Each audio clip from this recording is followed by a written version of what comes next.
delegate. I'm an alternate. You're an alternate. I'm an alternate for the state of Alaska. You were still inside? Correct. I was down there and I saw what went on today.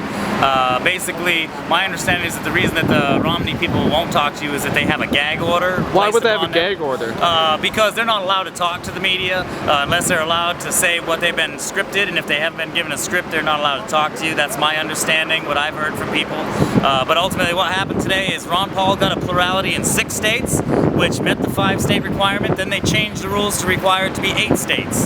So therefore, Romney was not put on. They did not seat Maine's delegates. They cheated them out of their seats. They did not seat the Oklahoma delegates. They cheated them out of their seats. They replaced some of Louisiana's seats. So they just chose to replace Ron Paul delegates. I heard that states that were rejected, other states that were welcomed and were obviously Ron Paul states, brought in the delegates that were rejected as guests. Affirmative. Okay. Yeah. And I also hear that a lot of delegates decided to leave as soon as the chairman made that decision, and are talking about forming a new party.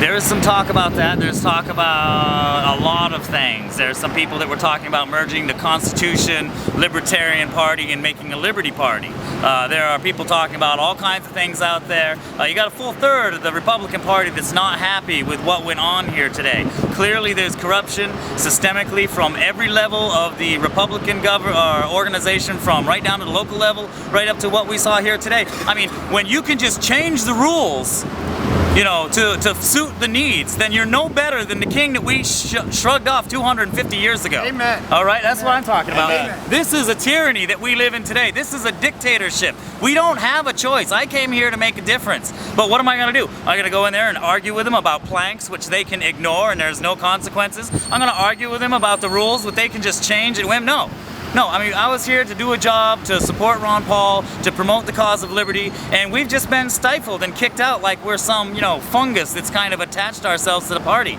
And you know what? There's going to be consequences on that. And I would appreciate it if you don't load this till tomorrow, because after tomorrow, you'll see tomorrow. All right. We got something coming. All right, guys, thanks a lot. See ya.